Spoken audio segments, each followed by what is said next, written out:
Welcome to JK Tells a Story, where real-life dramas unfold. Sit back and enjoy today's tale. My name is Travis Mitchell, and I'm in a state of panic. I ran as quickly as possible through the hospital to my wife's room. Upon entering, I noticed that her sister was already there. I screamed in horror, realizing they'd somehow mixed up the baby. "What did they do, dear?" I asked. Even in pain, my wife is the most beautiful woman I've ever seen. The smile that crosses her lips is because she loves me very much, and part of it is a pure prank. Her sister is smiling too. I'm sure it's just a mistake. I begin to speak, but they both smile even wider. A glance passes between them. "What are they confused about?" she asks. "They're trying to give us 2 babies," I say. "They say we're having twins." "Oh no," she replies, her face a mask of horror. Her sister can't keep a straight face and starts laughing at me. "Well, super dad," her sister says. "If you hadn't fainted during childbirth, you would have already known we were having twins. The doctors knew, but since we decided not to find out the gender or other details about the baby, only you didn't know." She waves for me to come closer. "Give me a kiss," she demands. "The birth took so long, Travis. It feels like days since you kissed me." I kiss her and time stops as always. Nothing in the world matters when we're together. "But we're not ready for twins," I tell her. "We had everything ready for either a girl or a boy. Our plans were perfect, but now we're in limbo again. We need to rethink everything. What are we going to do?" She grabs both sides of my face and pulls me toward her again. This kiss lasts longer. Even her sister gets excited watching us. When she lets me go, I'm left breathless and much less panicked. "Darling," she says, "when I met you again a year ago, I didn't imagine anything like this. I only knew that I really needed you and that we belong to each other. I just live as it comes.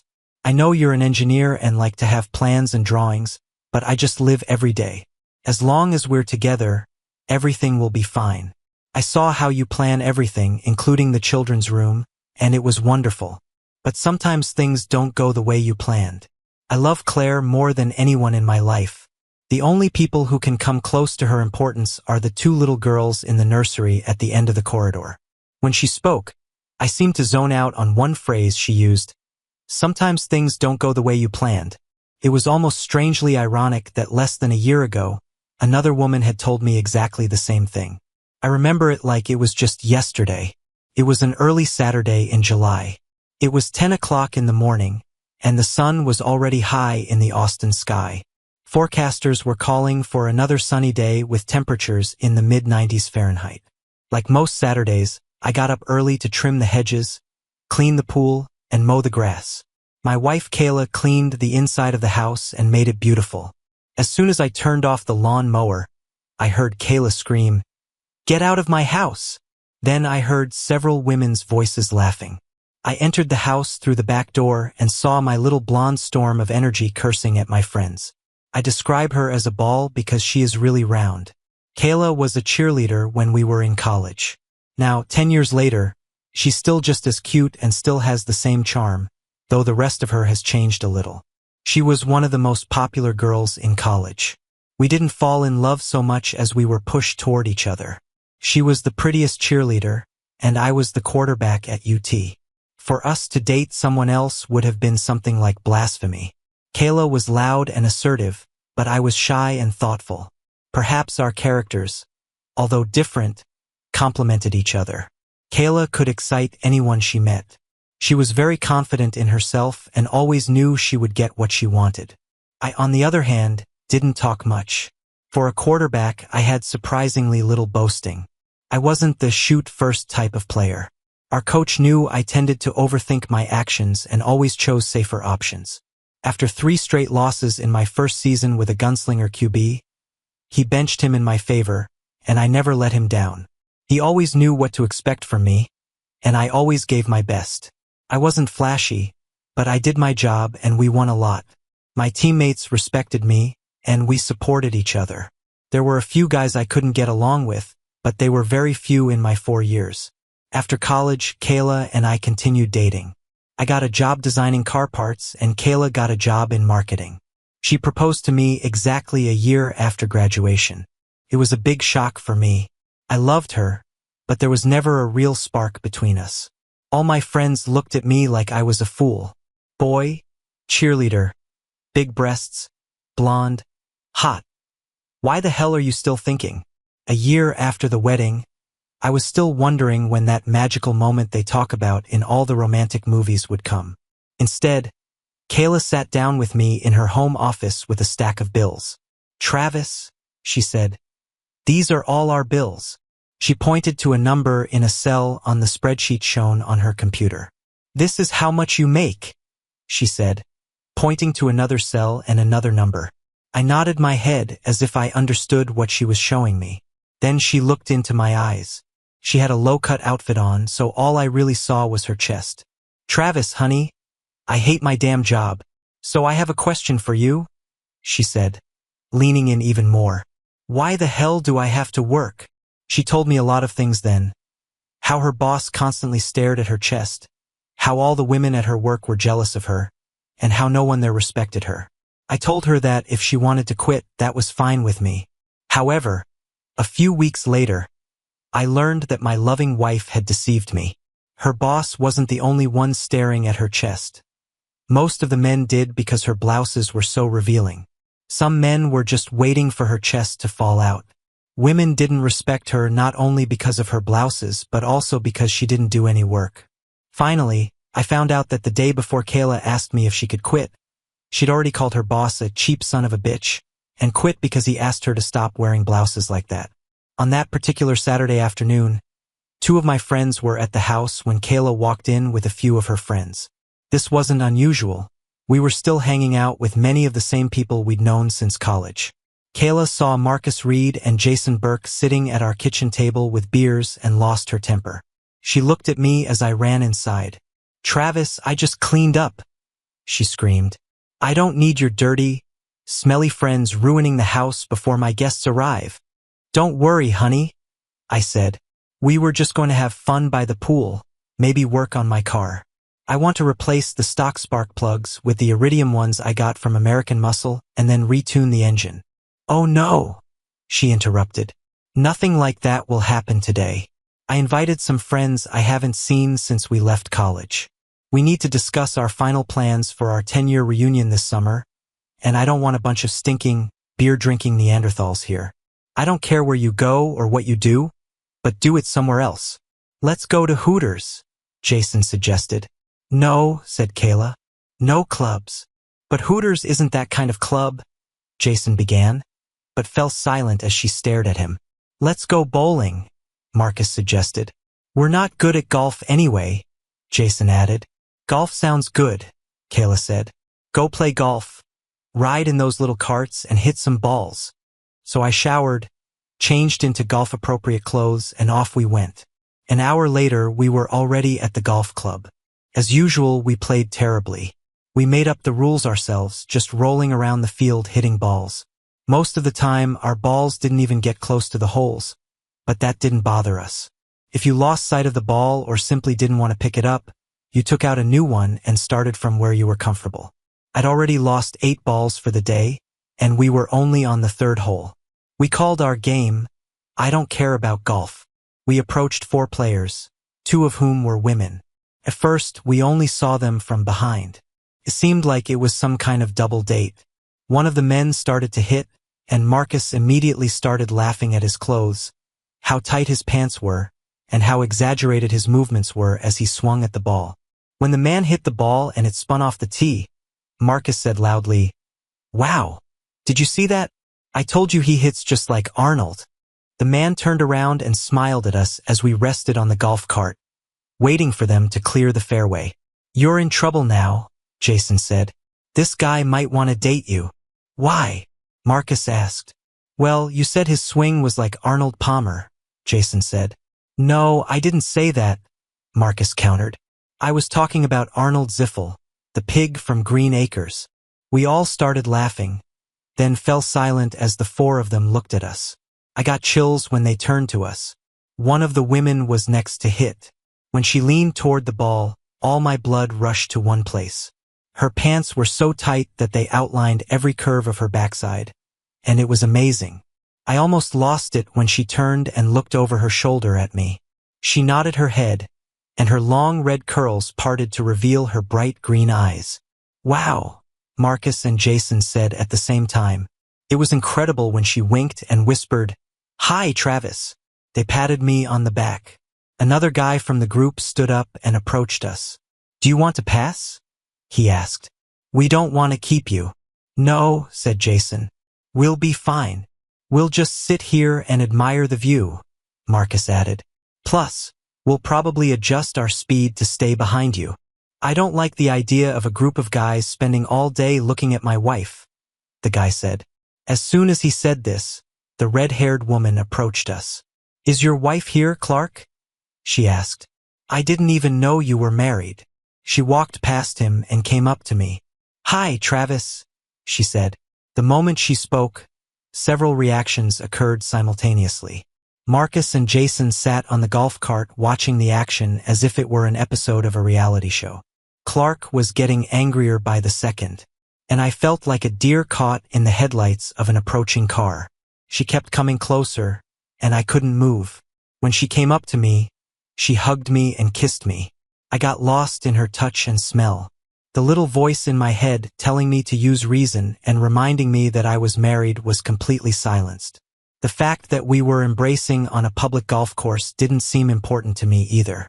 When I caught my breath, she smiled at me, and nothing else mattered. "You have no idea who I am, right?" she asked. I shook my head. "Claire Brennan," Marcus said behind me. "Remember, during your senior year of college, she was a freshman. You started tutoring her in math. Everyone thought it was cute. She had a crush on you until Kayla made you stop. Kayla didn't think it was cute. Then I remembered her. She'd had bright red hair back then, though it was shorter. She also had thick glasses and braces. She had become fuller over the years, but I remembered her. I was attracted to her even then, I think. Kayla felt it. It wasn't Claire's physical appearance that attracted me, but her kind, gentle nature and the fact that I felt she loved me as much as I loved her. "I remember you," Claire said. "Kayla was your evil friend at the time, wasn't she?" I nodded silently. "She wasn't very nice." "What happened to her?" she asked. "Oh, she's changed a lot," Jason laughed. "Yes," Marcus said. "It's a complete transformation. They got married, and now she's his evil wife." "Oh," Claire said.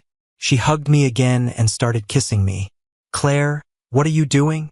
Clark shouted. "We." Claire turned to him and glared. "What do you mean, we?" "We're co-workers, Clark. That's all. I invited you to play golf with Ted, Julie, and me. You agreed. I came here to play golf, nothing more. There's nothing between us, although you tried to pretend it was like a date. It was never a date." "But didn't you hear what they said? The guy is married," he complained. "And what?" Claire snorted, shrugging. "What does it mean?" "It means, so what?" Claire replied sharply. "I lost him once, and I've regretted it for the last 10 years. It won't happen again." "Julie, talk some sense into her," Clark wailed. "Clark, I've known her for 3 years. When she makes a decision, she doesn't change it. This guy ruined her marriage, you idiot. You're just upset because you thought you'd get what you wanted. Maybe right here on the golf course." I was stunned. Claire held my hand.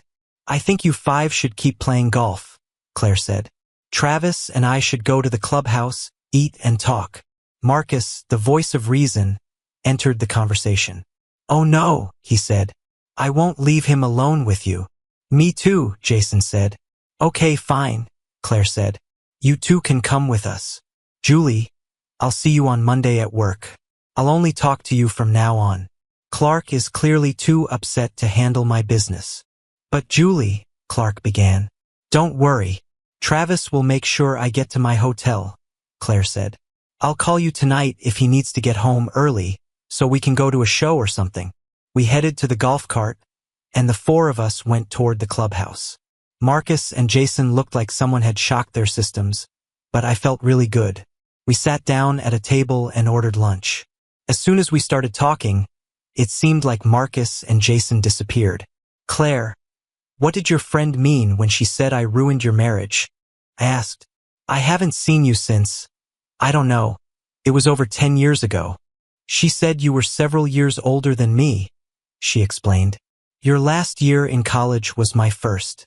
After the evil, mean person you married made you stop giving me lessons and seeing me in general, I graduated from high school and moved to Florida. I never stopped thinking about you. I dated several guys and always compared them to you. I made the mistake of marrying one of them. He was a lot like you. There was a problem, I said. Why was being like me a problem? Travis, remember when you gave me lessons and you were obsessed with Mustangs? She asked. Remember how I didn't know much about cars and cut out a bunch of pictures of cars to decorate your locker? I laughed and nodded. Well, imagine that you were poor and you needed a car. Someone gave you a Camaro or a Challenger. You would use it and be glad to have a car, but deep down you would be unhappy. And that's what happened. Phil was a really good guy. He tried his best to make me happy, but in the end, it didn't work. I think he was happier than me when he told me that he met someone. Our divorce was without any arguments. We remain best friends. I met his new wife, and sometimes I even babysit their children. I'm sorry, I said regretfully. Why should you be sorry? She smiled. I am the happiest woman on the planet right now. I never thought I would see you again. And now I not only saw you, but was able to hold your hand and even kiss you. Wait a minute, Claire, Jason interjected. Travis is married. And my name is Stephanie, she snorted. That's what you should call me, nothing else. She turned back to me with the sweetest expression on her face. Besides, I don't care about such unimportant things. I still owe her one. If she hadn't separated us, who knows how things might have turned out. After we ate, talked, and held hands for a while, Marcus and Jason decided to head home. I offered to take Claire to her hotel. She kept trying to convince me that we should go somewhere. My phone rang, interrupting that part of the conversation. After a couple of yes and nods, I hung up. Let me guess, Claire said. It was Pookie Bear, right? Yes, ma'am, I replied. See you later, I said to Jason and Marcus. Hey, we could take her to a hotel, Jason suggested. We're adults, and we can stay out after 4. We're adults, you and I laughed. Don't do anything I wouldn't do, Marcus said. You probably meant don't do anything you can't do, Claire snorted. Oh, baby, believe me, I can do it, Marcus said. Not with me, she said. I am devoted to one man.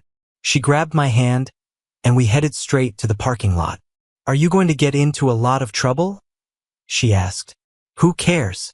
I answered. It's worth it. She smiled again and squeezed my hand.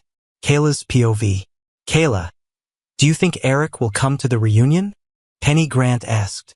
Wait, Penny, I said. I walked across the room and started talking to my mom, who was talking to a few of my other friends. Mom, as soon as Travis gets back, he'll take you home. Why the hell isn't he here already? She asked. I don't have a whole day to wait until he gets here. Ah, Mom. He's not here because I told him to do something, I replied. I didn't want him to get in the way, and I didn't want his friends trying to eat all the snacks and getting in the way of the planning.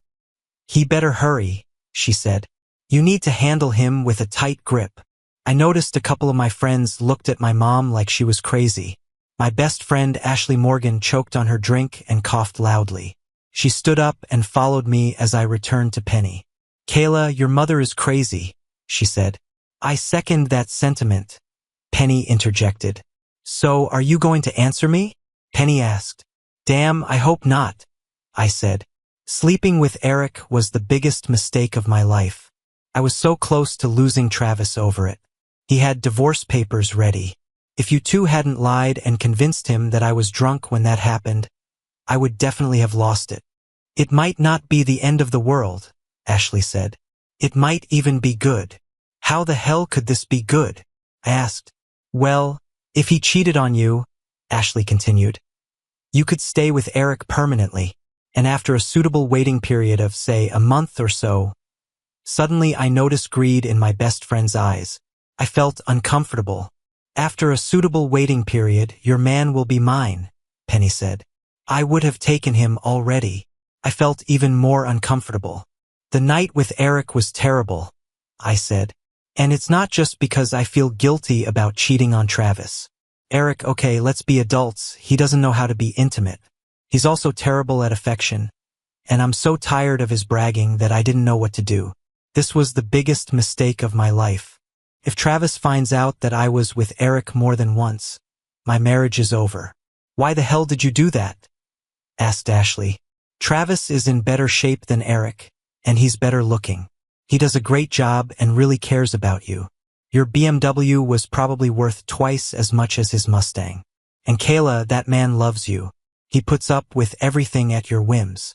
I heard him cutting the grass and trimming the bushes this morning, and then you send him somewhere. It was quite cruel. You treat him more like a butler than a husband. Why are you telling me this, Ashley? I asked. I already told you that I made a mistake. I may not be the nicest woman on the planet, but I appreciate what I have, and in my own way, I love Travis. There will be no more Erics. Then, walking around the hall and checking on the other guests, I suddenly realized that except for me, no one else considered the situation settled. It was even scarier to realize that my two best friends seemed ready to rush to win my husband if anything went wrong. I could understand Ashley. She got divorced, and her first husband was terrible. This man was a real monster. He hit her several times and couldn't hold down a job to save his life. If he wasn't spending her money on alcohol, he was cheating on her with some 20-year-old bartender with 100 vulgar tattoos. But Penny, she was still married. How could a married woman become interested in Travis? It didn't make sense unless she was planning on divorcing her husband too. I knew Penny, and she was the type of woman who was always looking for something better. They both had to know that if they pursued Travis even after I got divorced, it would mean the end of our friendship. Apparently, they didn't care. I tried to imagine what it would be like to be married to Eric, the guy I cheated on Travis with. If Penny had been married to Travis and divorced him, I probably would have pursued him too. I think it would be more likely, especially if I was tired of Eric. So it made sense, except that my marriage to Travis was not in danger. I may not have treated him as well as I could have, but I love him, and he loves me. Maybe I don't always show it, but that's because I've always been a little spoiled. I started life as my daddy's little princess. Then I was a cheerleader from middle school until the end of college. This meant that I always got everything I wanted. After college, there was Travis. He took on the role of my dad. My stupid relationship with Eric was truly the biggest mistake of my life. The only thing that saved me was that Travis loved me so much. Ashley and Penny felt the need to lie for me, and when they convinced Travis that it was just a drunken mistake, Travis didn't divorce me. He still wanted to beat Eric up, and I begged him not to. I didn't do it to save Eric. I didn't care about Eric. I did it because if Eric and Travis got together and Travis found out that I had been with Eric more than once, he would realize that he was deceived and would divorce me. But the feeling I was getting from my two best friends seemed like one, or perhaps both, might scheme in order to win my husband over. I would kill one or both of them if necessary. I checked my watch again. It's impossible for the drive home from the golf course to take 45 minutes. Travis was probably mad that I interrupted his game so he could take my mom home. Travis and my mom didn't get along. He tried very hard to please her, but my mother thought that she was the queen of some unknown country where only she lived. She tends to treat people as if they were servants. Finally, Travis entered. He smiled and politely greeted most of the ladies present as he crossed the room. I am very sensitive, and I noticed that something had changed in my husband. I couldn't say exactly what it was, but something was wrong. Even when he approached me, his gait was strange. Looking into my eyes for the first time since I cheated on him, I realized that I could really lose him, and it didn't have to be because I would cheat again. It took him over 3 hours in the morning to clean the pool, trim the bushes, mow the grass, and generally clean up the yard and garden. After that, I let him go as if he was just a servant, when he was the one who bought the house and paid all the bills. The look in his eyes told me that he was not only angry at me, but that I was in a vulnerable position. Perhaps Penny and Ashley felt it too. Hell, maybe I couldn't fit into my old cheerleader costume anymore. But who could? Travis could, that's who. He could still fit into his football uniform. He wore it last Halloween. I realized then that I needed to work harder on myself. Honey, can you take my mom home? I said. He didn't say a word. He simply nodded his head and walked toward her. A few minutes later, he collected her things and led her out to his car. I wondered how he dealt with disappointment. He just wanted to get in the car, take her home, and come back. Mom acted like she was Queen Elizabeth. She had to go around the room one more time and say goodbye to each of her faithful servants who had come to the party. My mom was completely crazy. Sometime after Mom and Travis left, I began collecting dishes and generally cleaning up as the last of the guests began to leave. The party was a great success, and we had a lot planned for our reunion. I needed to make sure Eric didn't get an invitation to the reunion. All I needed was for him and Travis to meet. On one of my trips to the kitchen, the phone rang. It was my mother, and she spoke in a very quiet voice and was clearly angry. Travis's POV. The trip to my mother-in-law's house had barely begun when she started attacking me as usual. She told me a lot of nonsense about how lucky I was to have Kayla and how Kayla was the most beautiful girl in school all these years, and now she is a beautiful woman. According to her, Kayla could marry the Pope himself, and no one would be surprised. You better start trying harder, buddy, she said. Otherwise, one day Kayla might divorce you and kick you out of her house. Actually, this is my home, I said. Not in case of divorce, she chuckled. A woman always gets a house and children. This is only in the case of community property and marriage where there are children, I said. And why don't you give me grandchildren, you selfish idiot? She asked sharply. I turned on the voice recording app on my phone and didn't answer the question, but it didn't help me. She simply repeated it louder a second time. Can you hear me, Travis Mitchell? She hissed. You are selfish. Why won't you let me have grandchildren? Actually, Kayla wants to wait a little longer before having children, I replied as politely as possible. Her belly was so swollen I almost thought she was already pregnant. Her mother said, It's your fault too. You're forcing her to eat all these fatty foods. You're desperately trying to make her so damn fat that no one else will want her. Aren't you? You poor deluded idiot. You're afraid she'll leave for a better man. Well, get used to it because it will happen sooner or later. Then she started laughing. And don't come to me and cry when she leaves you, she giggled. I always thought she was too good for you. Why the hell don't you have a better car? Why don't you buy one of those nice German cars like Kayla's? I bought Kayla's car, I said. Well, you should have bought her a bigger one and a better color, she said. Kayla's car is really cool, I said. Is it better than a big car in a better color? Don't be rude to me, young man, she snorted. Kayla chose the color and model of her car. This car is too loud, she said. All I hear is vroom vroom. Sounds like a damn race car. I'm embarrassed to be seen in this. Wait, you're crazy, I said, pulling over. Get out. What are you doing? She asked.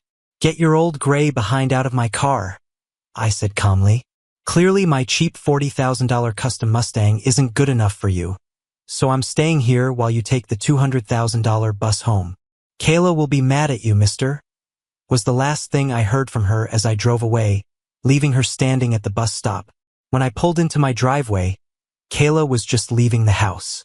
She was furious as she walked to her car and carelessly stepped, breaking the heel of her shoe. Travis, tell me this is some kind of joke, she screamed. Tell me you didn't really leave my mother at the bus stop on the other side of town. I just shrugged.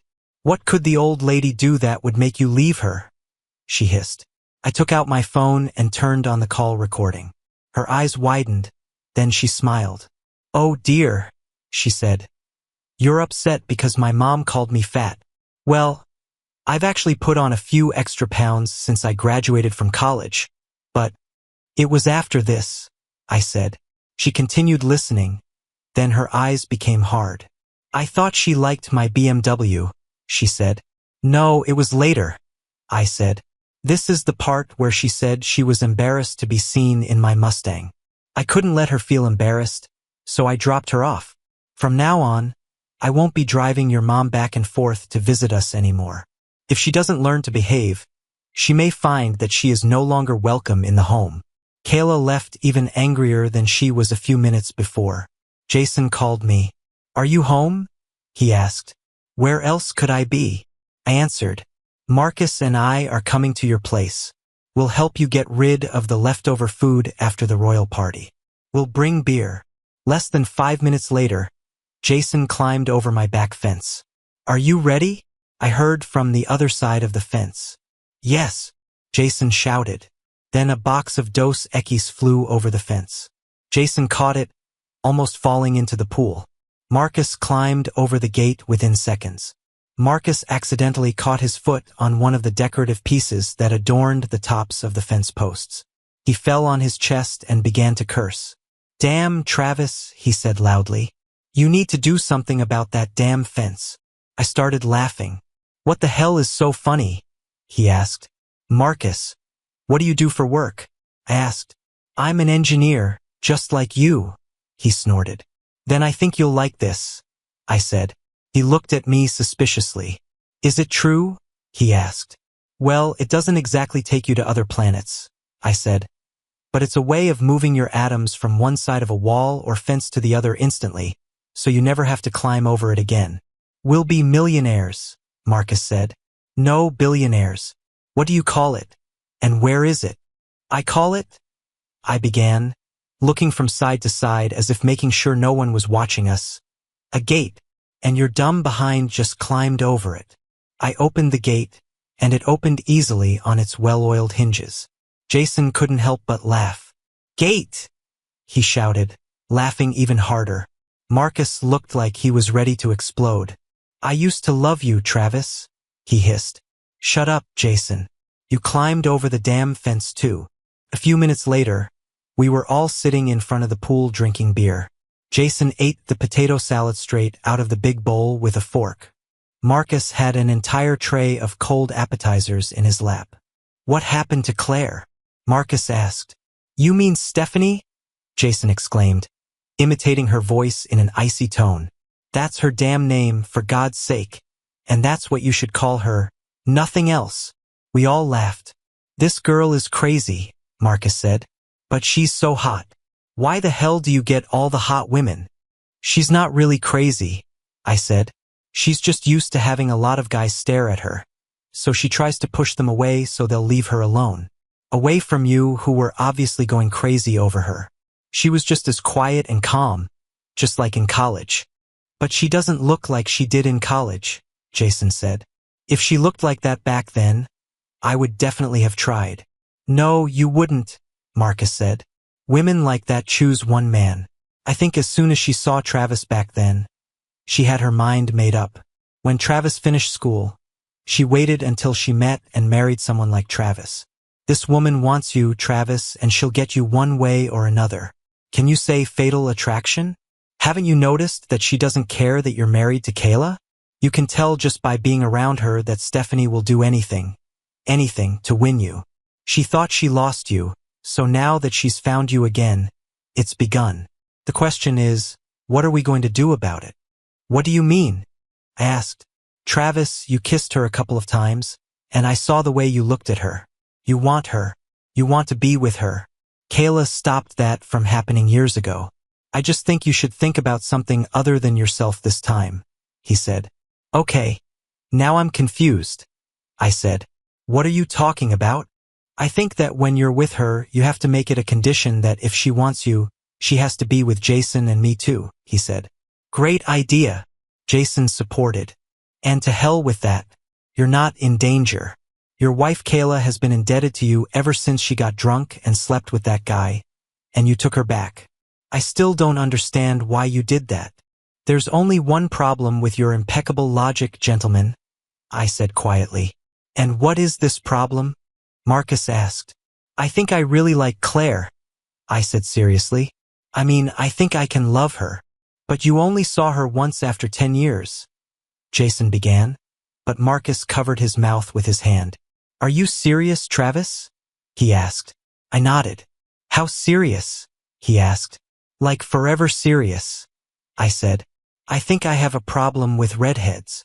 Okay, so we need to help you divorce Kayla, he said. I never liked those damn cheerleaders. They're a bunch of stuck-up girls who think their waist doesn't stink. I never liked the way she treats you or us. Let's start planning. I began trying to implement the plan right away. The plan involved me starting to respond differently to Kayla. When she came back about an hour later, complaining about how traumatized her mom was, I didn't apologize or try to de-escalate the situation as she usually expected. As soon as she entered the room, I turned to her and said, "Quick, get me a beer before it starts." She ran to the kitchen and brought me a beer. I drank it all down and looked at her. "Quick, bring me another one," I said. "It's about to start."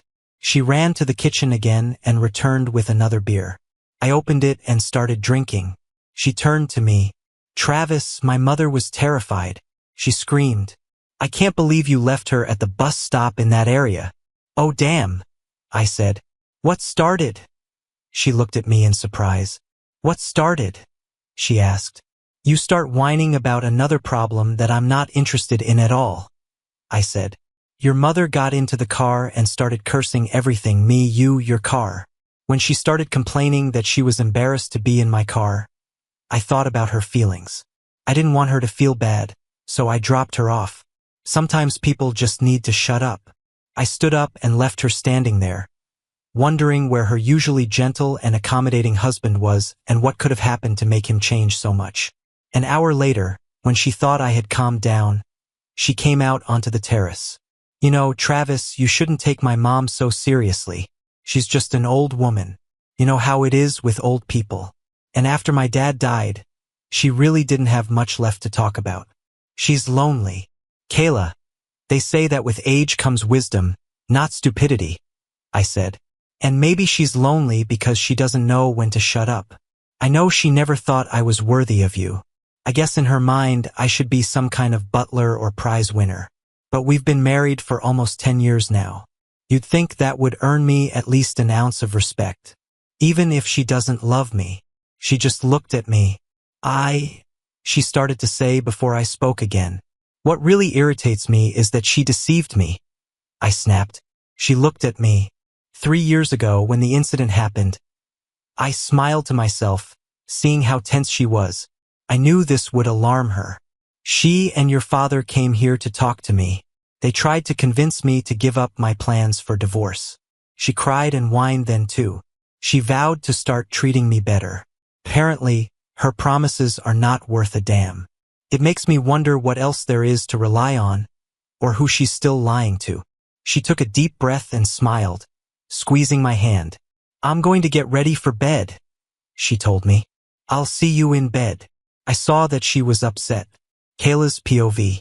After the reunion planning party, I noticed a change in Travis. He seemed irritable and angry. If I didn't know better, I would suspect two things. The first is that Travis was offended for some reason. My husband noticed how I treated him, and his feelings were hurt. I think he doubted that I loved him, and he reacted with anger. The second thing I suspected was that one of those who claimed to be my friends said something to him to make him realize how badly I treated him. It certainly could have been someone else who told Travis, but I truly believed after our conversation on Saturday that it was either Ashley or Penny. The nasty thing was that I couldn't really figure out what to do until I figured out who the rat was.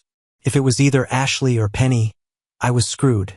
I couldn't do anything to them because if I made either of them angry, they would just tell Travis that I slept with Eric more than once, which he didn't know about. They might as well have told him that I wasn't actually drunk. My marriage would be over faster than one of these cheerleaders could take off her panties. I focused on trying to mend my relationship with Travis. I started doing things with him, but more often than not, he refused. He seemed to spend a lot of time on the golf course. Probably because I told him to go there on Saturday, and he was teasing me about it. He also spent a lot of time with his Neanderthal friends. I had nothing to say about it because he had been friends with these two idiots forever. They played football with him in school and college. Maybe I should try to win them over instead of alienating them. Travis seemed to be specifically looking for a reason to quarrel with me. One of the things that really told me he was angry was almost funny. When I was angry with Travis, I used to hit him below the belt. I pretended to be tired or not in the mood for intimacy. I could get whatever I wanted from Travis after a week without it. But this time, Travis decided to play my game against me. The night of the planning party, he came into bed, and I waited for him to start touching me. He rolled over and pretended he was going to sleep. Half an hour later, I noticed that he was really asleep and had rolled away from me as far as the bed would allow. I was surprised when he repeated this the next night. I realized I might have a problem. The next day, I wore the lowest cut blouse I owned and made sure to keep my chest in his face at all times. It didn't change anything. By the fourth night, I was already very frustrated. I started to wonder what I could do other than just ask him for intimacy. A woman is not supposed to have to do this. I've never had to do this before.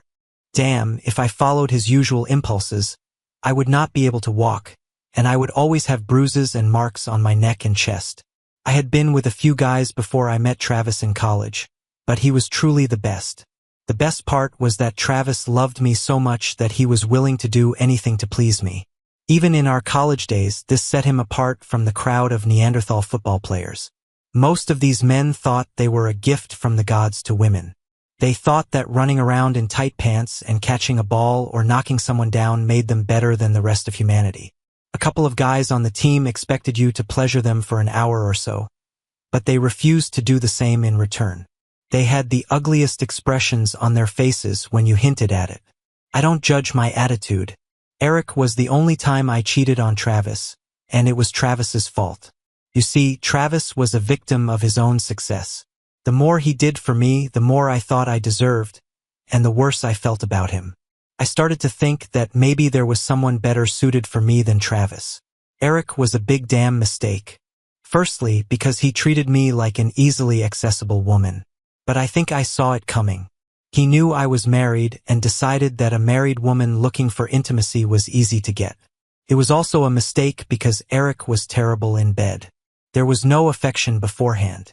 He thought that if I cheated on my husband, then it was time for me to be available and I should always be ready. In addition, he claimed that most germs were transmitted through kissing, and he did not kiss any woman except his wife. The final and worst insult came when I discovered that he had bragged about sleeping with me. He even tried to blackmail me.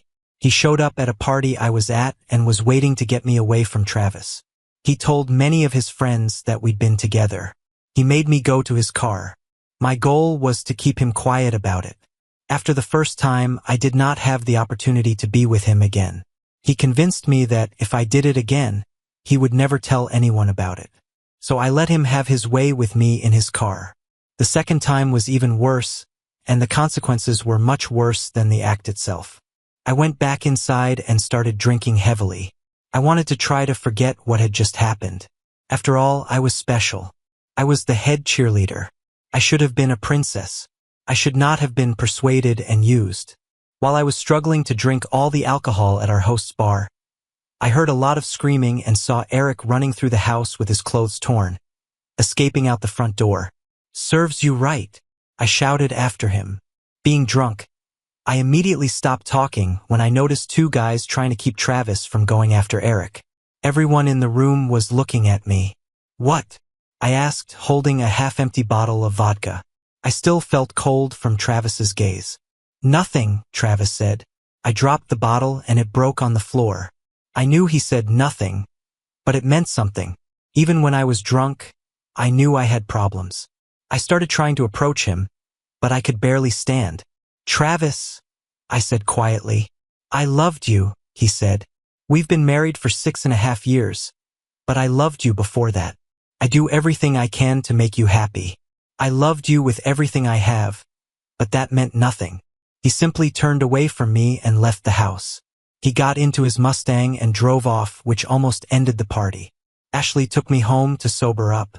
The next morning, I was on the verge of a breakdown. Travis didn't answer the phone. He didn't talk to me at all. We were separated for almost a month until Ashley and Penny convinced him that I was drunk when it happened and that Eric took advantage of me. It took a while after we got back together to convince him not to go after Eric. I finally convinced him that he had already gotten all the revenge he needed when he beat up Eric at the party and kicked him out of the house. In reality, I just didn't want him to find out the truth about my relationship with Eric. Now the problem was that any of those who had already shown interest in Travis could have told him what really happened. Travis didn't return to our bedroom after the first week. I was so eager to win him back that I was ready to try anything. I saw him looking at the cheerleaders while watching a football game and spoke to him. "Travis, do you fantasize about being with a cheerleader?" I asked. "I can go upstairs and put on my uniform." "You'd tear trying to get in," he said. I was furious. "I was built just like them," I protested. "You were built better than them," he said. I smiled, thinking I had simply misunderstood his first comment. "Well, honey, I still have the same figure," I said in a pouty voice. "It's true," he said. "You still have the same figure, but you've stretched it all out." I was furious. "Travis, my breasts have gotten bigger since then. Most women's breasts get bigger as they get older. It makes my body seem fuller, that's all. What are you saying? Are my breasts suddenly making me look fat?" "It's not about your breasts," he said. "I love them. It's not your breasts that make you look fat." "Well, honey, you have to understand that married women don't dress as cute as single girls. My clothes are looser because I dress for comfort. I already have my husband, so I don't have to squeeze into jeans that I can't breathe in. Do you want me to wear tighter pants? Do my pants make me look fat?" "No, Kayla," he said. "Your pants don't make you look fat. It's your legs, your rear, that belly, and those saggy cheeks that make you look fat." I almost hit him. The next day, I gathered Ashley and Penny. After talking to them individually and together, I was pretty sure that none of them were gossiping behind my back. We discussed everything that happened, and they made me understand again that it was all my fault. Then we tried to figure out how I could get out of this situation. Travis's POV. "This doesn't work," I said. "I thought so," Marcus said. "Am I covering for you again while you play golf?" Jason asked. I just smiled. "Damn it, Travis, how much golf do you need? Are you supposed to be Tiger Woods or something?" "I can't help it, Jason," I said. "I love her, and she's going to Florida soon. I think I'm going to die." "Time to move on to Plan B," Marcus said. "What the hell is Plan B?" I asked. I was as angry with Kayla as I could be. I'd called her fat and refused to be with her. "How could you do that when the redhead is done with you?" Jason chuckled. "Can you call her by her name?" I asked. "Don't be mad at me, Travis," Jason laughed. "I protected your skinny behind for 4 years in football. Every quarterback needs left side protection. Also, if you remember, I'm not allowed to call her Claire.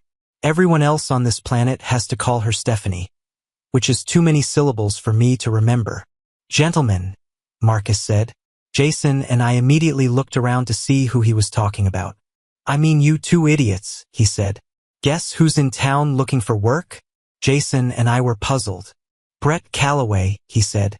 "Oh damn, I hate that man," I said. Brett Calloway was definitely not a team player. All he cared about was his own statistics. He didn't care about the team at all. "You hate him too much to use him to get out of Kayla?" Marcus asked. "We need Brett to work on Plan B." "What's Plan B?" I asked. Plan A was to start a fight with Kayla and then file for divorce. That didn't work, so we'll have to play dirty. Plan B would have Kayla cheat on you again, and then you could divorce her. Since we don't live in a state with automatic property division, you'll be able to keep most of your stuff if this works. The 4 of us could be in Florida in a couple of months. "What are the 4 of us?" I asked. "You and Stephanie and my wife Annie and me," he said. "You and I are engineers, so we can both get a transfer to our facility in Florida. My wife Annie is a nurse. She can find a job anywhere. I'm ready for a change of scenery." "What about me?" Jason complained. "You're single, you idiot," Marcus said. "You can do anything." "Then why didn't you say there are 5 of us?" Jason was indignant. "I want to be involved." "I'm not sure you're a good influence on Travis," Marcus said. "Besides, you're a womanizer. I thought you'd want to stay here and sleep with Kayla. You've always wanted a cheerleader." "Yes, but I wanted her to be young, fresh, and beautiful. Not fat, worn out, and faded, with big breasts and an even bigger belly, Jason said. Plus, she treats herself like she's so special that she doesn't even use the bathroom when she eats. All her digested food turns into sunlight that shines out of her behind.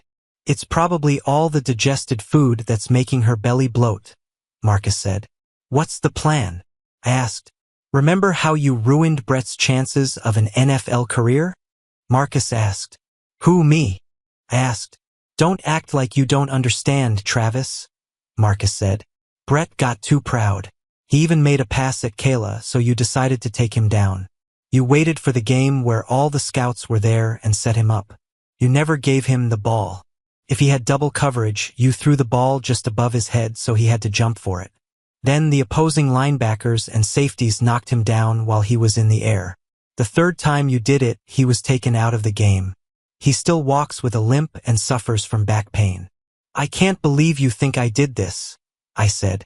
I can't believe you did this because of Kayla, Jason said. She was less fat then. I said it was only for you, Jason said. Anyway, Brett hates me, I said. Why would he help us? Because the fool won't know he's helping us, Marcus chuckled. He'll think this is his big chance to get back at you. We just need a few things and have your lawyer ready. Because when that happens, we'll need to act fast. Over the next few days, I hired a lawyer. I only told her that I was sure my wife was cheating on me again. This woman was a real shark in divorce cases. The fact that Kayla had already cheated on me once and I forgave her and took her back impressed her greatly. She was confident that we could win the court on her side. From the way she spoke, I got the impression that after this, Kayla would be living with her mother in poverty. I also had to buy several new video cameras and bugs for our house and Kayla's cell phone.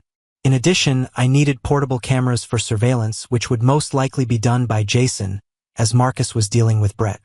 He convinced Brett that I was still a smug jerk with a superiority complex. They met at the bar a few times, and that was enough to make Brett go after Kayla as some kind of revenge against me. I should note that Brett had a wife and 2 children that he'd brought with him to town and was currently unemployed.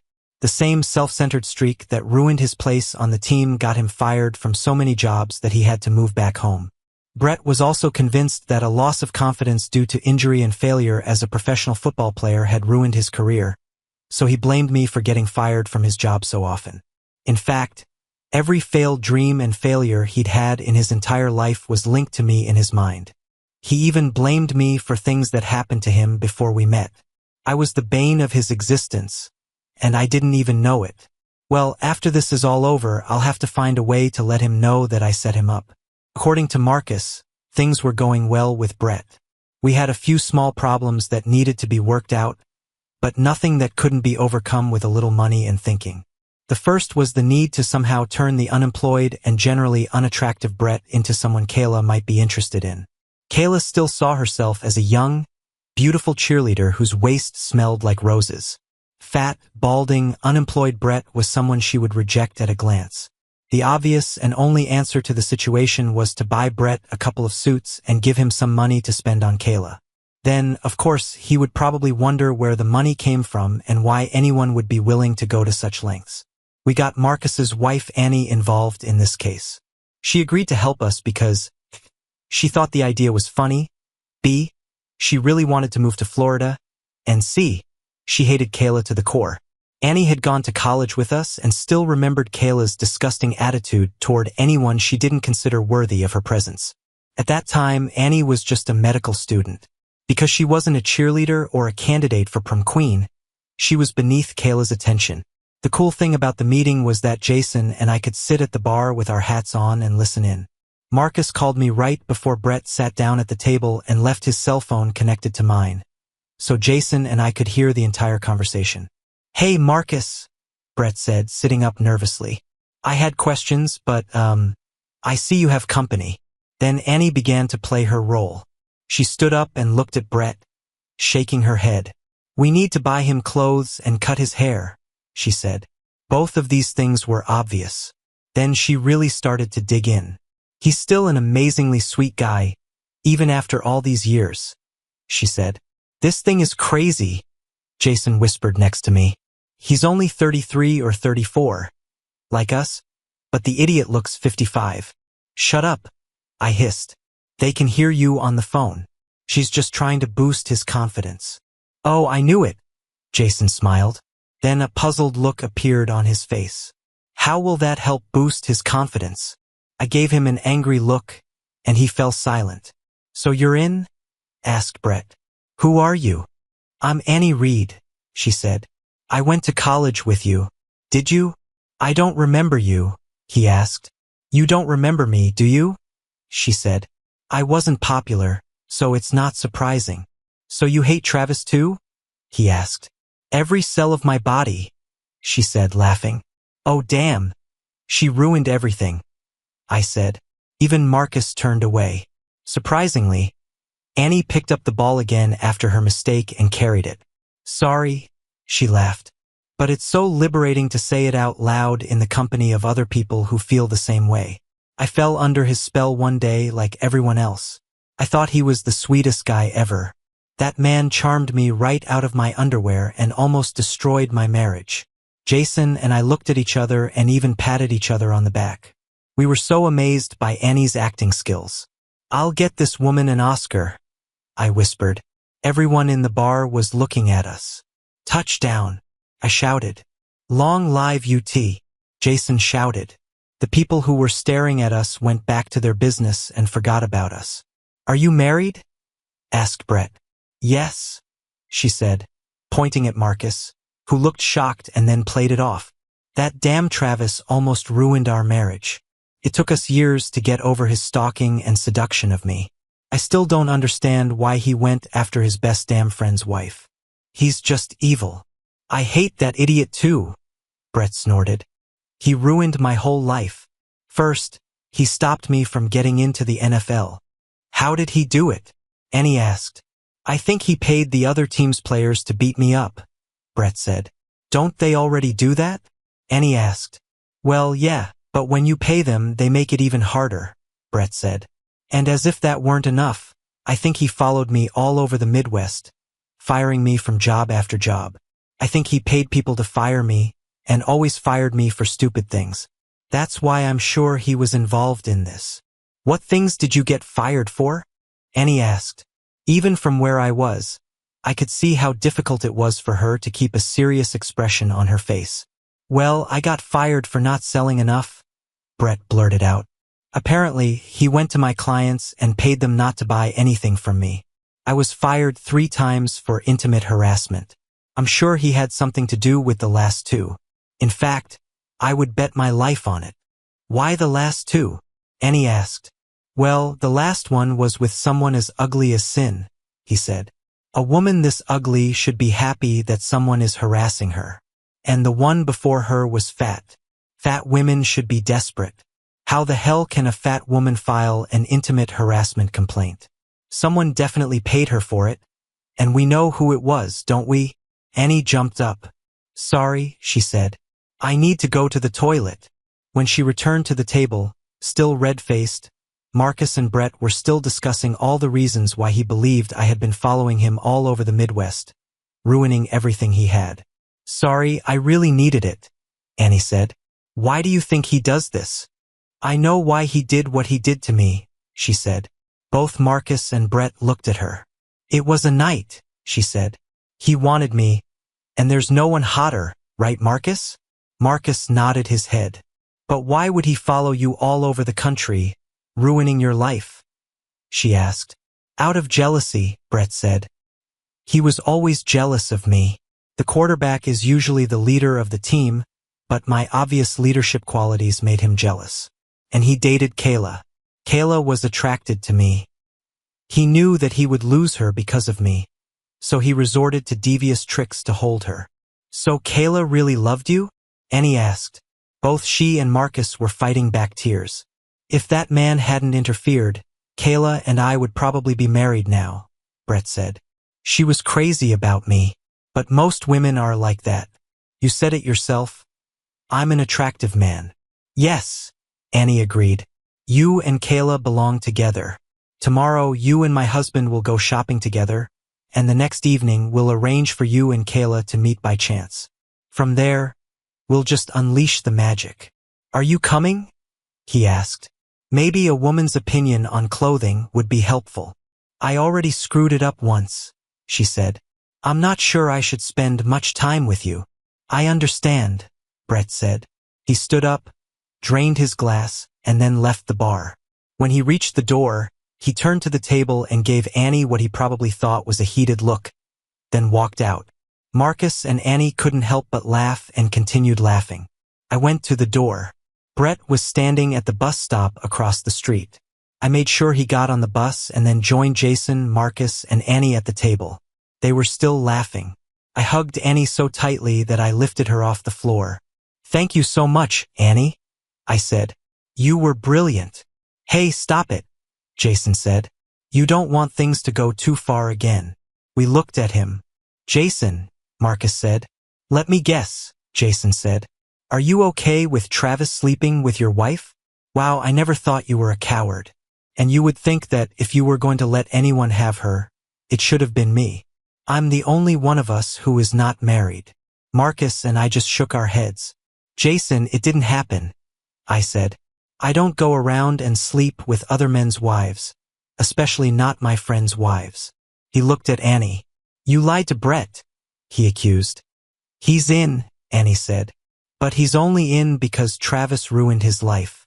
What I can't understand is how Travis finds time to do his job while he's chasing Brett around the Midwest, ruining his life. Jason, I'll explain that to you later, Marcus said. Annie looked at me and smiled. It was fun, she said. I'll wait until I call my cousin and tell her. She'll love it. I looked at her in surprise. She nudged Marcus in the side. You didn't tell him, did you? She asked. I forgot, Marcus admitted. What? I asked. Okay, I think you should know, Marcus said. Annie always hated Kayla, even during college. She always thought you were too good for Kayla, so she tried to set you up with her cousin. I don't remember this, I said. Yes, you do, Marcus said. Last Saturday, Ashley, who was friends with Annie, called her and asked why she didn't come to the party your wife was throwing. They talked for a while, and the conversation came up about how Kayla kicked us all out of the house.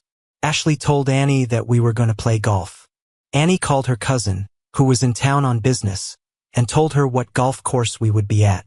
Her cousin arrived at the golf course a little earlier than us, and you have been, studying its lower regions since then. So Claire is your cousin? I asked Annie. Annie looked at Marcus, and her eyes widened. So when we get married, I'll be your cousin? I asked. Yeah, Annie smiled. I told you so, Marcus said. Kayla's POV. Nothing I did seemed to matter to Travis. It got to the point where he wouldn't even do what I told him to do.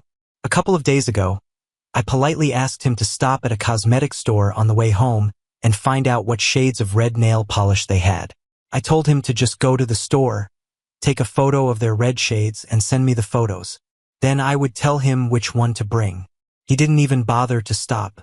When he came in, I was surprised to see no bags with him. Where's my polish? I asked sweetly. You forgot, right? He looked at me with a look I had never seen before. Then he simply smiled.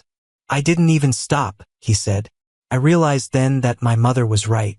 My husband was getting insolent with me. He was acting completely crazy. I expected him to start singing We Shall Overcome at any moment. Kayla, I love you, he said. I already knew that. Even though he had been mean to me for almost 2 weeks, I knew that Travis loved me. We hadn't been intimate for a long time, but he loved me. I think he was trying to convey some ideas to me. The following statement began to push me toward my mother's point of view. Kayla, I have to work all day, 5 days a week, he said. I don't see the point in this. Someone has to do the work, and I didn't think it had to be me. You're home all day, he continued. You do as much housework as you want all day long. You don't stick to a schedule. You don't have anyone to give you tasks. You don't have a deadline. You don't have a team to coordinate with. You can do whatever you want whenever you want. Well, Travis, that's why I stopped working, I said. So if you have so much time to do nothing, he said angrily, why can't you get off your behind and go get your own polish? Because I was resting, I said. If I had to get up and go somewhere, I wouldn't be resting anymore. He just left. It ended with another night without intimacy. In fact, he went to the golf club again. I knew it was my fault because I sent him there first, but at least he was polite. I could tell he was using the shower at the golf club. Previously, when he went bowling or played golf, he would come home covered in sweat and want to be intimate with me right away. I missed those days. The next day, when I was in the store, a man suddenly appeared in front of me, and we collided. He dropped his briefcase. I was ready to yell at him when he looked up at me. "Oh my God, Kayla, is that you?" he asked. "You haven't changed at all. I'm sure you can still fit into your cheerleader uniform." I just looked at him and smiled. "I just finished a meeting with a client," he said. "I don't usually go to them, they should come to me. But this is a $3 million bill. What brings you here?" "I was shopping," I said. "I'd really like to know what happened to you after school. Can you spare some time for me over a cup of coffee or a glass of something?" he asked. "Either one of them," I said. He chose a bar right in this building, and after I put my purchases in the trunk of my BMW, we sat down. We spent the whole day talking. It took me a while to remember Brett from college, but after he started complimenting me, I relaxed. Brett told me a lot of new things, including what a jerk Travis was in college. I barely remember Brett from school. I think the only reason I remember it was because it was fun for me to see Travis get jealous and yell at me to stay away from this guy. Toward the end of the day, Brett slipped his hands under my skirt and moved toward the promised land. Various thoughts flashed through my head. Brett was probably as rich as Croesus, and he wanted me badly. On the other hand, I loved Travis, but Travis treated me badly because I treated him badly. We couldn't let this continue. Sooner or later, someone had to give in. I was as horny as a herd of cattle, and Travis refused to fulfill his marital duty because he was angry with me. So if I gave it to someone else, it would be fair. Of course, I would never tell him. Then I thought about what would happen if he caught me again. There would be no second chance this time. But I began to think differently when Brett's hands approached the promised land. I called it the promised land because it was promised to my husband, but if he didn't build on the property, perhaps it could be temporarily rented out. My thoughts were jumping.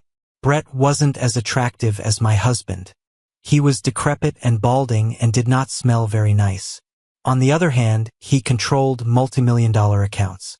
If Travis had caught us, I would have just married Brett. An hour later, we found ourselves at the motel. I paid for the room because Brett only had $100 bills and was sure that the motel manager would flee. He couldn't break a single one. Brett tried very hard, but he upset me even more. The next day, we agreed on a date at the same motel. I went home upset, but I wasn't upset anymore because if Travis hadn't been with me that night, I would have done everything I could to wake Brett up. Travis didn't realize it, but he was about to lose the best thing that had ever happened to him. For the first time in my life, I realized that Travis was a stupid engineer or not. My husband was a complete idiot. When I got home, Penny came. I swore her to secrecy and told her about my situation. She looked at me as if there was something wrong with me. "Kayla, Brett Calloway is a genetic disaster," she said. "Don't you remember him? He's nowhere near as attractive as Travis. Brett Calloway wants me so bad. Travis won't even touch me." I spat. "If you can't be with the one you love, take the person you have," Penny said. "But Kayla, do you remember that disgusting lunch lady in college? You know, the one who weighed about 400 pounds and had a huge mole on the tip of her giant hooked nose? Remember how she looked better in her hairnet? She smelled worse than mystery meat." "Yes," I said, shuddering from the memories. "Honey, Brett Calloway slept with her. He was chasing everything that wasn't secured, and he's famous for something." She took out her phone and called her husband. "Honey, do you remember Brett Calloway from school?" She smiled at me. "Yes, this is the same one.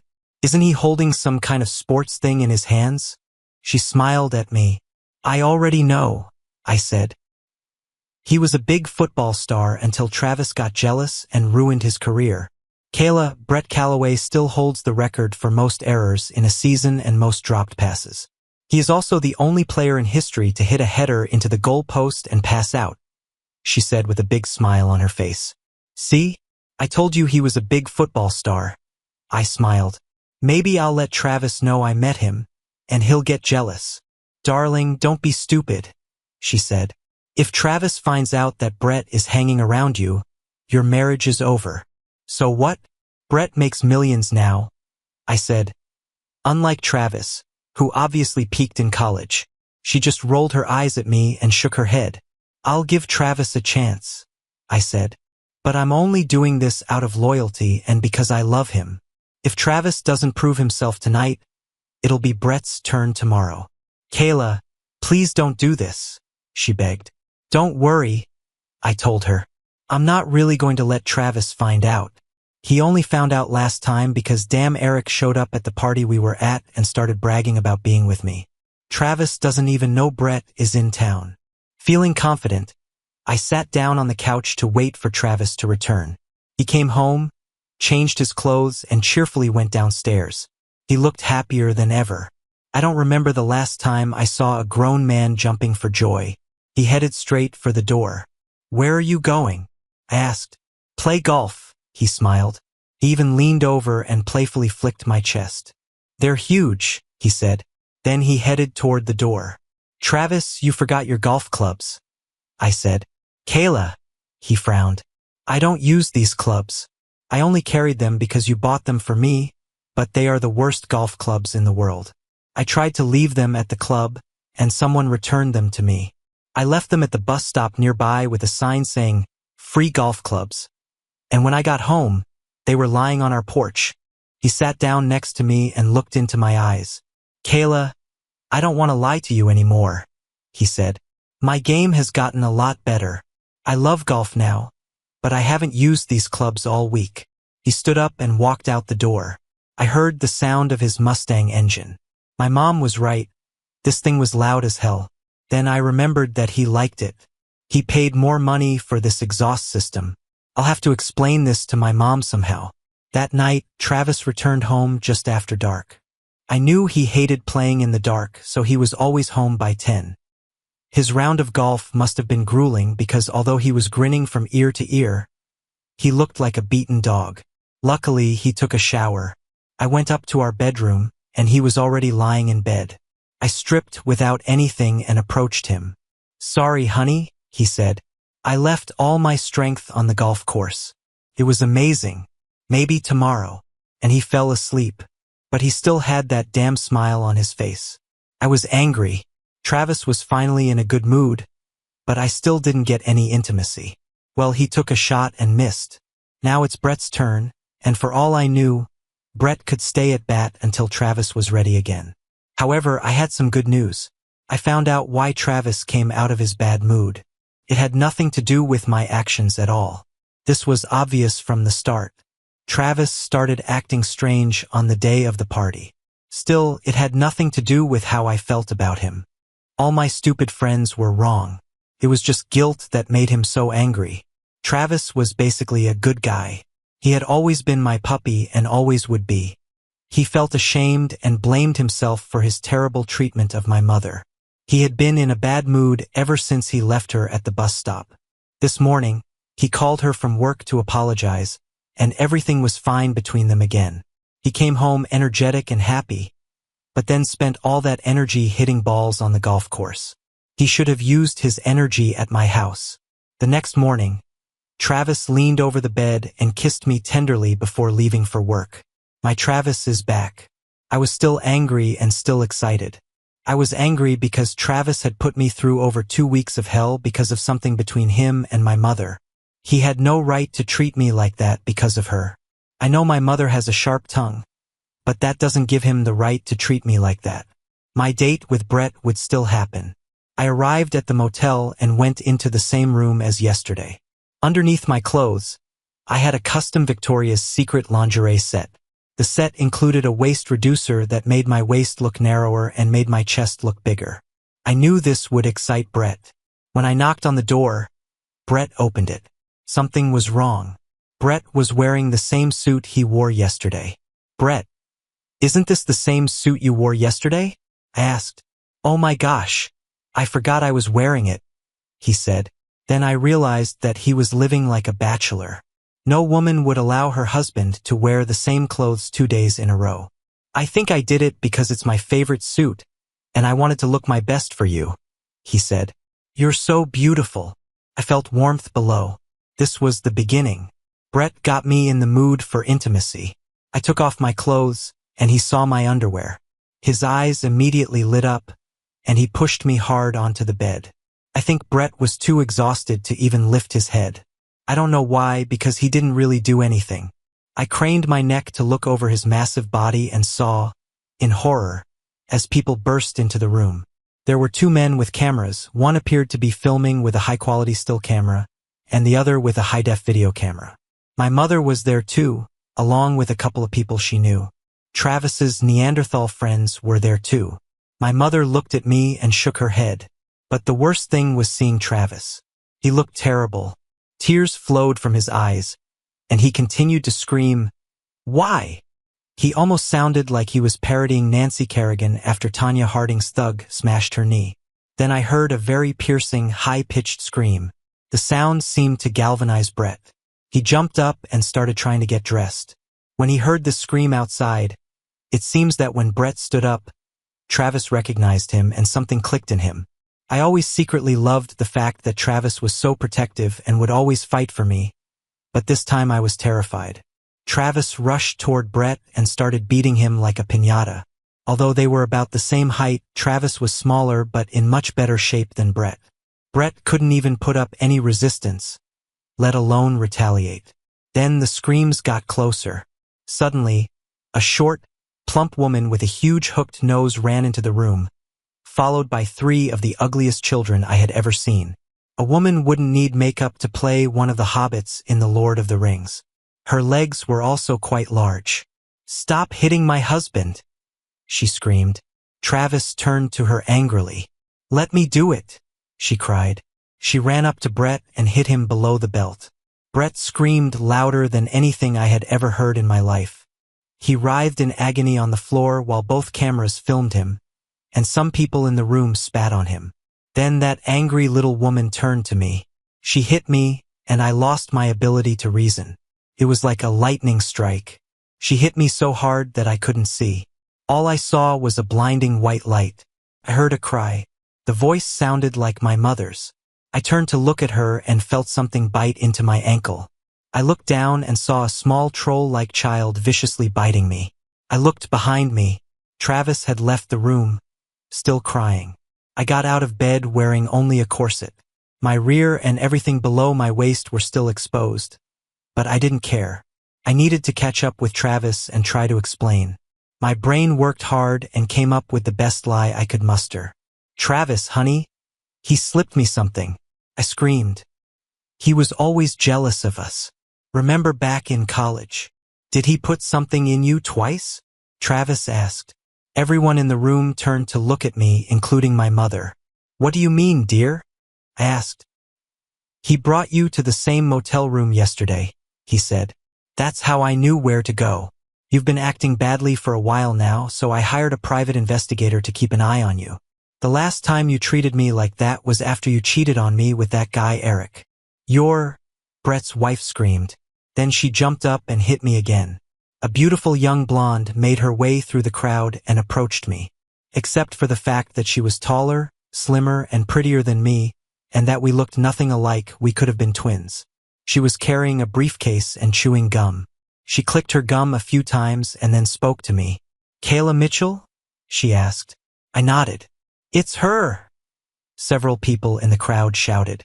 Others shouted, "You have been served," she said, handing me a huge stack of papers. I grabbed her hand as she turned to leave. "Do you have a car?" I asked. "Of course," she said, pointing to a pink Mustang GT emblazoned with the logos of a women's charity. "Help your cheerleading friend." "Honey," I said, "get me out of here. I've never been a cheerleader," she said. "Have a good day." And she left, leaving me alone to face the crowd. Having no other choice, I started running away from people. I had walked less than half a block when a police car pulled up in front of me. 2 officers got out of the car with their hands on their pistols. "Get on the ground," one officer shouted. For what? I asked. We've been keeping an eye on this house, the officer said. The owner of the house warned us that his crazy ex-wife might try to break in before he sold it. You look pretty crazy, and the half-naked thing is enough. Another police officer added, Get out of here and don't come back. I'm warning you. Next time you'll end up in jail. I approached my neighbor's house, a dear old lady. She opened the door slightly, leaving the chain behind. Mrs. Davis, can you help me? I asked. I'm the one who called the police, she said. Should I call them again? We've lived next to each other for 10 years, I said. I fed your cat when you were on vacation. I watered your plants. I took care of you when you were sick. All I ask is that you let me make a few calls. Okay, she muttered. I probably owe you something, but I don't like easy access, so as soon as you call, we're even. Move away from the door and keep your hands visible. She left the house without taking her eyes off me. She had a cordless phone in one hand, and surprisingly, in the other hand, she was holding a very businesslike-looking gun and kept it pointed at me. The most incredible thing, however, was that for some reason there was a bottle of Lysol disinfectant in the pocket of her old-fashioned dress. I picked up the phone and called Travis's cell phone. He answered after 2 rings. Hello, he said. He didn't sound upset. He actually sounded quite cheerful. Travis, I'm so sorry, I said. Please forgive me. Can we just sit down and… All I heard was a beep. I called again, and the call went straight to voicemail. The answering machine said his mailbox was full, which was impossible. His voicemails were stored on company servers. I often had to empty Travis's mailbox because he rarely listened to them, and sometimes he had 500 or 600 messages. I called Travis's work. I was told he took the day off to play golf. His secretary hung up before I could even ask to leave him a message. I think I heard her call me stupid when she hung up, and the strange thing is, it seems she wanted me to hear it. I called my mom. I had to call her 3 times before she answered. Mom, I need a place to stay until I figure this out, I said. It seemed like we had to wait forever for an answer. After the way you treated poor Travis, why should I let you stay here? She asked. I'm your daughter, I hissed. And you don't even like Travis. You always said he wasn't right for me. It was tough love, she said. I was tough on him so that he would never treat you badly or neglect you. For the last 10 years, this guy was like your Christmas Santa Claus. He bought you this beautiful house. He bought you a damn BMW, and you treated him like a damn lackey. But it's even worse because you cheated on him with a loser who's married to a circus performer or something. What were you even thinking? You should have been treating this poor guy like a king, especially after he took you back after the first cheating incident. Mom, how do you know this? I asked. It's all over the news, stupid, she said. It's so bad that Travis plans to leave town after the divorce. What do you mean, divorce? I asked. Brett's wife is getting divorced too, she said. This is wonderful, I said. Can you come and pick me up? If I had a damn car, why would poor Travis have to pick me up and drop me off all the time? She asked. Get in a taxi, but drive up to the back door. I don't want anyone to know that I'm related to the town's rogue. Before I could tell her that I didn't have money for a taxi, she hung up. I called Penny, and she agreed to come and pick me up. I thanked Mrs. Davis. She immediately sprayed the entire phone with Lysol disinfectant and wiped it down with a rag she took from the same pocket. She then repeated the procedure and threw the rags into the trash. Could you wait for your friend somewhere so that my husband Dudley won't see you if he returns home early? She asked before closing the door. Dudley has a weakness for… A few minutes later, Penny pulled up. She looked around the house. Although she saw me, she said, Sit in the back seat and keep your head down. I looked at her in surprise as she pulled away from the curb. She wore huge sunglasses. So is Travis okay? She asked. Damn it, Penny, I hissed. At least wait until I try to save my marriage before you start throwing yourself at my husband. You were my friend, after all. So I should be punished for being your friend? She sighed. Keep your damn head down. I don't want anyone to see you in my car. She dropped me off at the back door of the senior living building where my mother lived and stormed off like I was on fire. My mom met me at the back door and quickly took me inside her apartment. "Geez, couldn't you have gotten a mask or something?" she asked. "Not only are you trying to use our relationship to get me to help you, but you're also trying to ruin my reputation and drag me into this with you." "Mom, everything will be fine. There are two possibilities," I said. "One, I'll give Travis time to cool down. We'll talk, and I'll convince him to give me another chance. He loves me. My absence will hurt him until he—" I fell silent, noticing that she was curled up in a chair, laughing so hard that she was holding her stomach. "Okay," I said. "I don't love Brett, but the second scenario is, after the divorces are finalized, I'll just marry Brett. Like I said, I don't love him, but he's a millionaire, so at least he can take care of us." My mother stood up from her chair and walked over to me, placing her hand on my forehead. She shook her head and then hit me so hard that I forgot the time, the date, and even where we were. I had a flashback to my teenage years. "I'll never smoke again, Mom, I promise," I said. "Who told you that loser Brett is a millionaire?" she asked. "Brett said," I answered. "Honey, I think you had a stroke," she said. "Or your IQ really is lower than we thought. Brett Calloway is an unemployed slacker. He only has one suit and 2 pairs of underwear. He's a dreamer. He goes around town claiming that Travis has been following him all over the country for the last 10 years and firing him. Have you seen his wife? If he had $1 million, or even 100, would he be married to such a woman?" My mouth dropped open. "But why?" I started. "He's a man," she said, "and a lustful fellow. His job is to take advantage of naive, gullible women. You saw who he's married to. Why wouldn't he go after someone else who is stupid enough to believe his nonsense? But you, honey, you need a lawyer to sort this out as soon as possible." "I need to talk to Travis," I groaned. "Honey, the whole town already knows this. Everyone in town hates you. Those people with cameras were there. It's already on the internet, and the video will probably go viral. If you don't act quickly, this could spread throughout the country. Lawyers are coming here who want Travis to sue you for damage to his reputation. He's already planning to move out of state. He loved you enough to take you back after the first cheating incident. Men laugh at him and women hate you. Let him go before things get worse. The latest rumors are that Brett's wife is threatening to sue you for ruining her family and the beginnings of separation and all sorts of other things.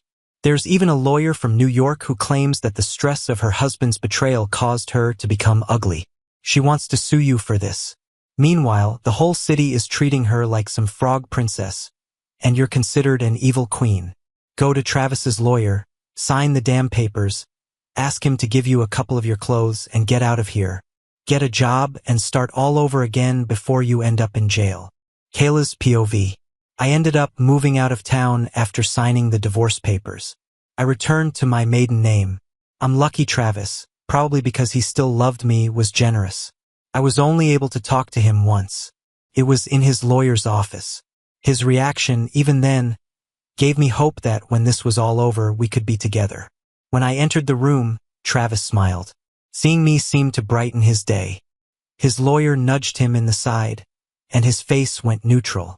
But I knew the love was still there. Then another event happened, and I realized that I wouldn't get anything. My own lawyer told me I'd be lucky if I left town without getting shot in the back. Travis's lawyer offered me $5,000, my car, and all my personal belongings. Travis took him aside. At first, I thought Travis was angry because he didn't want to give me that much. I quickly picked up a pen and was about to sign the papers before they changed their minds. "Don't sign this, Kayla," Travis said sharply. He and the lawyer talked some more. The lawyer took the papers and made a few changes. He initialed the changes and showed them to the woman in the office who acted as the notary. He then brought the papers to me for my initials. I noticed that Travis had doubled the amount he gave me. $10,000. I quickly signed the papers and looked up to thank Travis, but he had his head in his hands and looked like he was crying. His lawyer handed me my copies of the paper and the check, then escorted Travis out of the room. Everyone else in the room, including my own lawyer who did nothing, looked at me as if I had just crawled out from under a rock. I couldn't believe I had ruined my life and caused such pain to a man who had done nothing but love me with all his heart. I moved to a neighboring state and rented an apartment. It was nowhere near as good as the beautiful home I had lost. I called my mom often and found out that I had really pushed Travis away. Once he sold our house, he had to sell it for about $5,000 less than it was appraised for. He moved, and the stigma of what I did spread further. According to Ashley and Penny, even his closest friends had left. At first, I couldn't get a job, so I started working as a waitress. It was hard work and the tips were small. My boss, the woman who owns the diner, said it was because of my attitude.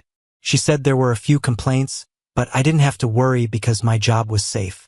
A few weeks later, I noticed that she began to watch me more closely and even rubbed herself against me at every opportunity. If she were a man, I would start to worry. About 5 months later, I realized how much my situation had changed when I went to a college reunion. At first, I was angry because I was the chair of the committee that organized the event. We had planned to hold it at my home, but I was removed from this position and even forced to pay for the entrance. I became even more angry and left the event early. I ran into that little red-haired girl who tried to get Travis away from me when we were in college. She was pregnant and glowing with happiness. I don't understand how, but with the exception of her pregnancy, she was even slimmer and more beautiful than in college. From what I heard, she had a great job but was trying to transfer to another position. Her old one required a lot of traveling, and she didn't want it anymore. She sat down at the table, and half the women in the room came to talk to her or greet her. They had to come to me. I was the head cheerleader when we were in college. No one even knew her name then. I noticed that 2 of Travis's friends were sitting at the table with her. The plump one was with his wife. The plump man's wife often spoke to the red-haired one. It was obvious that they knew each other. I regretted at that moment that I hadn't spent more time with Travis's friends. I couldn't even remember the name of that overweight guy, let alone his wife. It made me feel really stupid. We all went to college together, and these 2 fools were at my house almost every day. They were my husband's best friends, and I couldn't remember their names. I suddenly realized that this said much more about me than about them. They seemed really happy. Even my 2 best friends somehow hadn't noticed I was in the room yet. They probably expected me to show up dressed to the nines and make a grand entrance. I continued to watch the table. I thought I was more interested in whether Travis would come to the meeting than Penny and Ashley. Then something strange happened. I assumed the redhead was with another friend of Travis's, a skinny guy who never seemed to have a girlfriend. But as he sat down and started laughing, a short woman with a big behind came and sat on his lap. So if the redhead wasn't with either of those 2, then who was she with? I was distracted when Penny arrived. "I didn't even know you were here," she exclaimed, hugging me. "Yes," I said. "I had to pay at the door." "Oh, it must be a mistake," she said nervously. "What's wrong with the redhead?" I asked. "Oh, you remember Stephanie, don't you?" she said. "Remember, she was a freshman when we were seniors? Remember how cute it was when she had a crush on Travis?" "I didn't think it was cute," I said. Penny, is Travis coming?" "Honey, Travis is here," she said. "He's running for Reunion King. He had to go back to the hotel to get a pillow for his back." Even when she spoke, I looked past her. I saw Travis come back into the room, and he looked like $1 million. He had a beautiful suit, his hair was freshly cut, and he was smiling and just beaming. I was sure that he had survived the pain I caused him. Perhaps he was even here hoping to see me, just as I was hoping to see him. I walked toward him, and she grabbed my hand. "Kayla, don't go there," she warned. "Why not?" I asked. "He's happy again, I see. Maybe we can talk now. Kayla, as your friend, you should know that he is happy, but..." I waved my hand in front of her face, cutting her off. "Damn it. I've been through hell these past 5 months. It's time for me to get a little lucky." As I crossed the floor, I heard fragments of conversations. "Can't believe she's not running for queen. Who cares? She's still a beauty. My confidence grew with every conversation I overheard. This continued until I walked up to the table and saw Travis putting a pillow on the back of that red-haired girl. My jaw dropped and I was dumbfounded. Everyone in the room could see my tonsils. Ashley came and stood next to me. "Are you as angry as I am?" she asked. "I came here hoping to see your ex, and he's here, but he came with Stephanie. How is that even possible? It's not even been 6 months since your divorce. Are you sure they're together?" I asked. Remember, in college, Travis was always picking up strays. Maybe he just wants to show her a good time. "I wish he could show me a good time," she said. "I think he looks even better since you broke his heart." Can you believe he was asked to run for king and she said no? She said no one would want to see her fat pregnant body on stage. Her belly is smaller than mine, and she's pregnant. "I'll start the diet tomorrow." I went and sat at the bar and started drinking. From the corner of my eye, I watched as my husband showered all his attention on that red-haired girl. I also began to feel that I had been deceived. Sometime later, Ashley came up to me. She warned me against drinking too much and brought with her the wife of an overweight guy. I noticed Ashley was asking about the redhead. "So how many months is she?" Ashley asked. "She's 5 months along," the other woman replied. "Will she marry the father?" asked Ashley. "Wouldn't you?" The other woman laughed. "It's funny. I've known him all this time, and I never thought Travis wanted kids so much. I know Kayla wanted to wait." "Ashley?" I said, jumping off my stool at the bar. "You're not telling me the redhead is carrying my husband's baby, are you?" "Honey, you and Travis are practically divorced," she said. "He can do whatever he wants with whoever he wants. I tried to warn you that he was moving on. If you hadn't made him suffer so much, you should be glad he found someone. You should see how cute they are together. They even have their own little names for things. Like when they go out to have a night, they call it golf." My head exploded. All those times Travis told me he was going golfing, he couldn't. Could he? Another thing came into focus. The redhead was almost as many months pregnant as it had been since my divorce. I really don't believe in coincidences. Travis should have been cheating on me before we even filed for divorce. The golf thing hit me with terrible force. What really pissed me off was that Travis only gave me $10,000.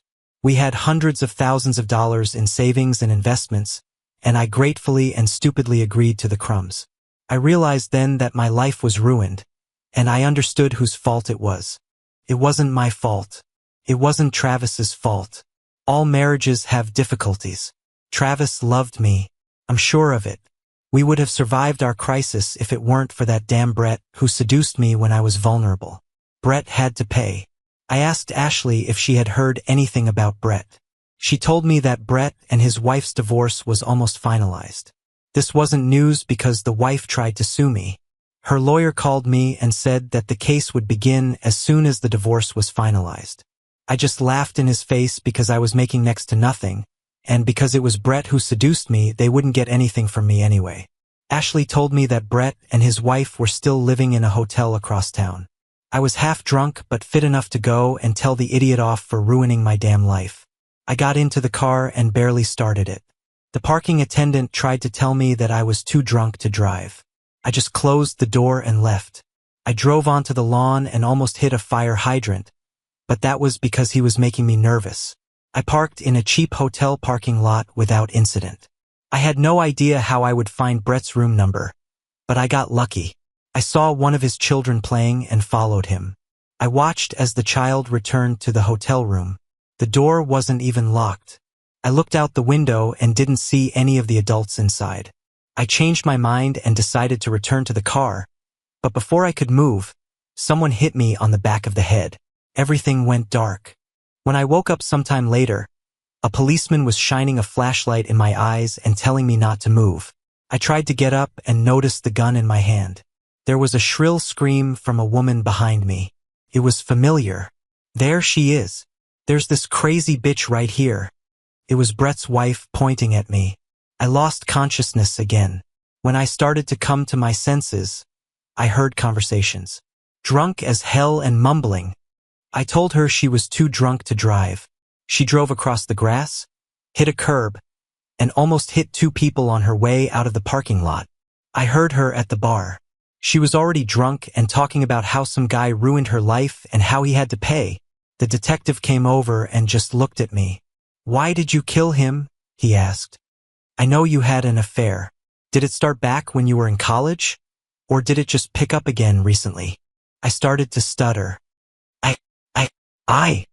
I know you got divorced because of this," he continued. "Is that what made you so angry that you killed him?" Another police officer entered the room and spoke to the detective. "You have a visitor," he said. "I'll let her in here. You're chained to the table, so you're not going anywhere." I expected to see my mother or Ashley or Penny. This was the last person I expected to see. She sat down, tears streaming down her small, ugly face. When she looked at me, she smiled. "I saw my husband at the reunion," I said. "I was drunk and angry, but I didn't plan to kill Brett. I only wanted to tell him off for ruining my life. But when I got there, I changed my mind. I was just going to go home and try to forget about it. I planned to get back at Brett another way. I swear to you, I never fired a gun in my life. I never planned to kill anyone." "I know that's stupid," she said. "But sometimes things don't go the way you plan. I'm guessing someone hit you in the head, and when you came to, the man was dead. The medical examiner will eventually prove your innocence. But if I were you, I wouldn't say too much until then. Ask for a lawyer. Refuse to talk until they give you one. It's all your fault." She got up and left the room. She stopped in the doorway and said, "I want you to know that I forgive you. You weren't yourself, and after everything that happened, anyone would have cracked under that kind of pressure." 3 days later, the police acquitted me of murder charges. I was still in custody for the offenses I had committed. They included drunk driving, almost hitting 2 pedestrians, and damaging the lawn in front of a parking lot. I was given a large fine and time in prison. My driver's license was suspended for 6 months. By then, they knew I was being framed. During the first 3 days, while awaiting the results of the gunshot test and studying the trajectory of the bullet wounds, Brett's wife gave interviews to magazines and television. Everyone wanted to interview the grieving widow while the case was hot. She earned over $1 million in cash and then disappeared. At least I don't have to worry about a lawsuit anymore. The fingerprints on the gun, other than mine, were hers, and it turned out that Brett could only have been shot by someone under 5 feet tall. I heard that she is now in South America, in a country without extradition. As I sat in prison waiting to be released, my thoughts returned to how my marriage ended. I couldn't believe how easily Travis picked up the pieces of his shattered life and moved on without me. It was almost like it was planned. "I'm trapped," shouted the easily accessible girl with whom I shared the cell. "It was a provocation. They deceived me into taking money for intimacy." Suddenly, I realized that she was screaming exactly what happened to me. I treated Travis like crap, and he was tired of it, so he got rid of me, allowing me to compromise myself. What did the screaming woman call it? Provocation. Unfortunately for me, provocation was only illegal when carried out by the police. Travis's POV. I came out of my thoughts in time to see Claire smiling at me. "I'll just go back to the furniture store and buy the exact same crib in the same color," I said. "We'll be fine. What do we call them? One for my mom and one for yours." She smiled, extending her arms and reaching for me.